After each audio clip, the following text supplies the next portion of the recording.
A certain Tennessee quarterback kind of made a bit of a name for himself at the Manning Passing Academy this past week, to no surprise of anybody. It's everything we expected.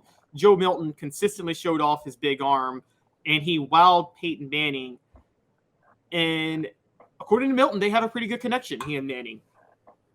Jaru, what do you make of this? Do you think this is anything to read into, or is this just everything we knew was true about Joe Milton, that he just wows everybody with his big arm and what he can do? Well, I think the biggest thing for me was that he has like a sort of mentor-esque relationship, kind of, it seemed, with Peyton Manning, which Peyton Manning is probably the best quarterback to come through Tennessee, should have been a Heisman winner, and now he can coach up Joe Milton. He was in the NFL forever as well, so even if it's not necessarily on the field stuff, he can help Joe Milton with some of the off-the-field stuff that comes with being a quarterback, like studying plays, stuff like that, being the big guy at Tennessee. So what stood out to me most was not that, he threw the ball 70 yards, because that's just expected at this point with Joe Milton. The thing that stood out to me most was how Manning talked about how he talks to Joe often and really likes Joe. So, you basically have a very good quarterback saying, yes, Joe will be successful. Yes, and I want everybody to take this with a grain of salt. Peyton Manning is the ultimate diplomat. When Peyton Manning speaks positively of something, it means absolutely nothing. Okay, Peyton Manning's not going to sit there, and when everybody's thinking that Joe Milton's a good quarterback, he's not going to sit up there and say Joe Milton's horrible. He's never going to criticize people. He's never going to criticize a program. That's not what Peyton Manning's going to do. I guarantee you do an interview with Peyton Manning, ask him about every member of that camp. Every single quarterback at that camp was great, because that's how Peyton Manning operates. So I'm with Jaru. I think it's more just having the connection with Peyton should help. And there's some certain things he can learn. But again, you have to take this with a grain of salt too, because Peyton Manning, his way of coaching at the Manning camp and the Manning Passing Academy, and the way he learned was in a pro-style offense, the whole pocket presence, the 3-step, 5-step drop. For him, for lack of mobility, jabbing your feet. Heupel doesn't want the big drop back with Joe Milton. Heupel, or any quarterback for that matter, his system is quick, 2-step drop, quick read, make the throw. And that's not really conducive for developing you for the NFL. Now, that's not a problem, because NFL coaches can develop you on their own. That's not that hard to develop into. But it's not going to help you much when you're trying to learn, quite honestly, from Peyton Manning, because he is more the pure pro-style drop-back quarterback who, again, learned mobility and pocket awareness. I think the biggest thing Joe could learn from Peyton, Jeru, is pocket awareness. Would you say that's probably the most important thing? I would say so, and I think that kind of comes into the mental part, like I mentioned, because obviously I don't see Joe Milton and Peyton Manning teaching each other, or I don't see Peyton Manning teaching Joe Milton, like throwing mechanics or, like you said, the 3-step drop, because it was just a different game that Peyton Manning played in college. So I really think, like you said, pocket awareness and some of the other mental stuff, like maybe just locker room stuff, like how to be a leader the right way now that Joe Milton is the starting quarterback in the locker room. Stuff like that, where you can just ask Peyton Manning for advice, because Peyton's been through that. So pocket awareness, I would say, is a big thing, because oftentimes you don't notice a quarterback has good pocket awareness until they don't. And then it usually shows up with like a strip sack or, getting blindsided, and the defensive lineman takes it back for a touchdown. Yes, I'm sure you remember that was Hendon Hooker's biggest weakness in 2021, and probably the biggest improvement he made from 2021 to 2022 was his pocket awareness, because I did not see him as an NFL quarterback in 2021, specifically because of that. And then overnight, how many times did he get sacked last year? Like 5? Was it even that many? Yeah, and the only blindside sack I remember was against LSU when I can't remember who was in, which running back, but they missed the assignment. And so there was just a free rusher.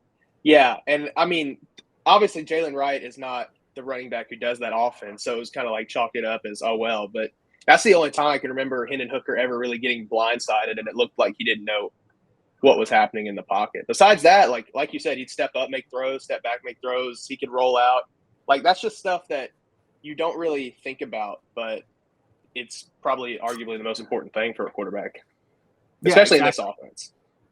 Yeah. He's not going to have to learn the whole methodical picking a defense apart the way Peyton Manning did because of the way this offense goes. But he is going to have to learn the pocket presence, particularly, with the way the receivers run there. They need time to get down the field. Sorry. I said I wasn't going to engage, but this comment from Travis. Travis, come on. Dave's not in rehab. He probably is hating on Joe Milton secretly to himself right now, but he's not in rehab. You guys are just absolutely ridiculous right now. I didn't want to engage, but so I'm sorry. I'm going down these message boards and I'm just dying right now. We try to like limit when we go down the whole rabbit hole of the message boards, but some of y'all are just too funny, and it's hard for me to just ignore what some of y'all say. Now, Gene Dasher has a great point that Peyton was a really good resource for Hendon Hooker. Gene, that is true. Largely, though, it was about Hooker's pocket presence. Hooker mostly. Now, David and I disagree on this a lot. Joe, I want to know what you think. I think Hooker's deep ball accuracy was always there. I didn't see much improvement. Not because I thought he was already elite as a deep ball thrower in 2021. I just thought it was his pocket presence that kind of held him back. Did you notice much of a change in his actual deep ball accuracy at all from 2021 to 2022? No, his deep ball accuracy, I think, was always there. Like, I think a lot of it was sort of. I do think in 2022 we got to see more deep balls because of pocket presence, like you say.